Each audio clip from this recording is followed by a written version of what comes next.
జగన్నే ఒక్కనే నిందించాల్సిన అవసరం లేదు, చంద్రబాబు నాయుడు గారు కూడా నిందించాలా. ఎందుకంటే ఈ 3 నెలల నుంచి ఏం చేస్తున్నారని. ఆయిల్ ట్యాంక్కి 3 నెలల నుంచి బిల్లులు కట్టుకున్న టీటీడీ ఉద్యోగులందరూ ఈవోల్ని వీళ్ళందరినీ ఏమనాలా. ఎంతసేపు ఉన్నా ఇటు నలుగురు కూడటం వాడిని తిట్టడం, అటు నలుగురు కూడటం వాడిని తిట్టడం. ఎవడ అవసరాల కోసం వాడు హిందూ మతాన్ని వాడుకోవటం తప్పక హిందువులు మంచి చేయాలని ఎవడికి ఉద్దేశం లేదు. ఎందుకుంటుంది? ఎంతసేపు ఉన్నా హిందువులు గుడుల్లో 150 రూపాయల టికెట్టు, 100 రూపాయల టికెట్టు, 500 రూపాయల టికెట్టు, ఇట్లా ప్రత్యేక దర్శనాలు, ప్రత్యేక పూజలు, అభిషేకాలు పెట్టి దాచుకోవడం తప్పక హిందువుల బాగు కోసం ఎవరన్నా పీఠాధిపతులన్నా ఎవడన్నా ముందుకొచ్చి మాట్లాడగలిగిందా?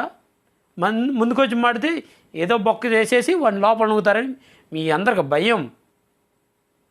హిందూ ధర్మం బాగుండాలా, సనాతన ధర్మం కోసం మీరు అందరూ ముందుకొచ్చి కొట్లాడుకొని ఫైట్ చేసుకుంటే మేము మీ అనుకుండి మేము పోరాడినము పైన మోడీకి చెప్పుకోవాలని.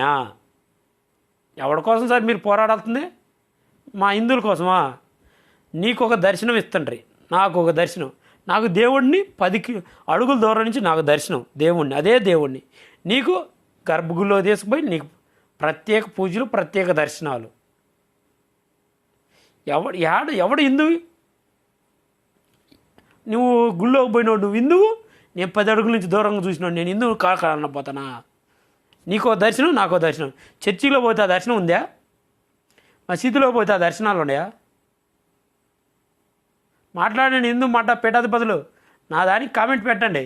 నేను వీడియో చేస్తున్నా. ప్రతి ఒక్కరు హిందువుగా పుట్టిన ప్రతి ఒక్కరిని అడుగుతున్నాయి ఈ ప్రశ్న. నీకొక దర్శనం, నాకో దర్శనం. ఇది ఎందుకు ఈ తేడా చెప్పండి. నేను అప్పుడు మీ కాళ్ళకి నీళ్ళు పోసి నేను కడుగుతా. మీరు చేతనైతే మీరు పీఠాధిపతులందరూ మీరు హిందూ ధర్మం కోసం పోరాడే ప్రతి ఒక్కరైతే అందరికి ఒకే క్యూ లైన్లో ఒకే దర్శనం ఇవ్వండి. ప్రత్యేక దర్శనాలు, విఐపి దర్శనాలు రద్దు చేసి ఈ ఉండి సిస్టాన్ని తీసేసి ఈ వచ్చిన డబ్బులు అదే గుడికే కేటాయించి ఈ దేవాదాయ శాఖలో ఎందుకు అవసరం? ఏ గుళ్ళో ఒక 10 మంది కమిటీ పెట్టుకున్న ఆ డబ్బులు ఆ గుడి ఖర్చు పెట్టుకోలేదా? మీరు తీసుకుపోయి మళ్ళీ బ్యాంకులో వేయటం, దాన్ని ఏదో ఒక రూపాయలు మళ్ళీ గవర్నమెంట్ లోన్లు తెచ్చుకోవటం, వాళ్ళు నడుపుకోవటం. ఎవరి కోసం? అచ్చం హిందువులు కాపాడడం కోసమేనా? ఎంతమంది హిందూ పిల్లలు చదివించారు హిందూ పీఠాధిపతులు అందరూ?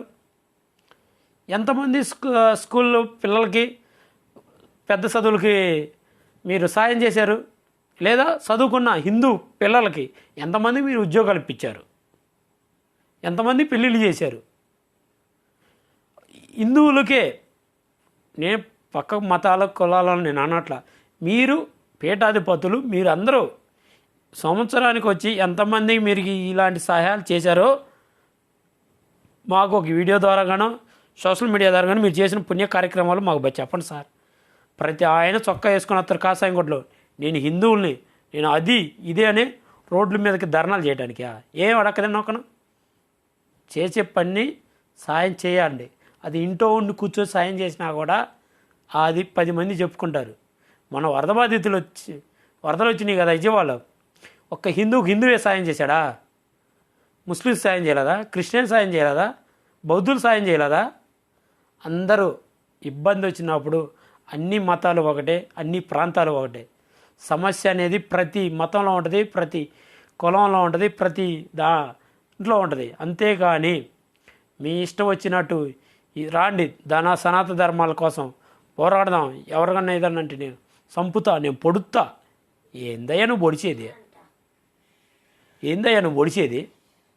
ఎందుకు పొడుతూ అంటే నీకు ఒక్కడికి అంత భయం ఉందా? మాకు లేదా? పోయి ఆ రూముల్లో కూర్చుంటే మాకు తెలుసు ఆ బాధలో. నీకేమో డైరెక్ట్గా పోయి దర్శనాలు చేసుకుంటారు. మళ్ళీ హిందువులు అందరం ఒకటంట, కొట్టుకున్నారు, చంపుకున్నారు రండి అంటే సాయిబులు లాంటి కొట్టరు, హిందువులు లాంటి క్రిస్టియన్ లాంటి కొట్టరు, వాళ్ళు వచ్చి ధర్నాలు చేస్తారు. అని మీరు ఈ భేదాలు పెడుతున్నాకనే ముందుకు రావడానికి మాకు అవసరం లేదు. మేము రావను, మాకు దేవుడి మీద భయం భక్తి ఉంది. మేము మా ఇంట్లో పటం పెట్టుకుని పూజించుకుంటాం, దండం పెట్టుకుంటాం. అంతే తప్పక మీరు పిలిస్తే మేమెందుకు వస్తామయ్యా?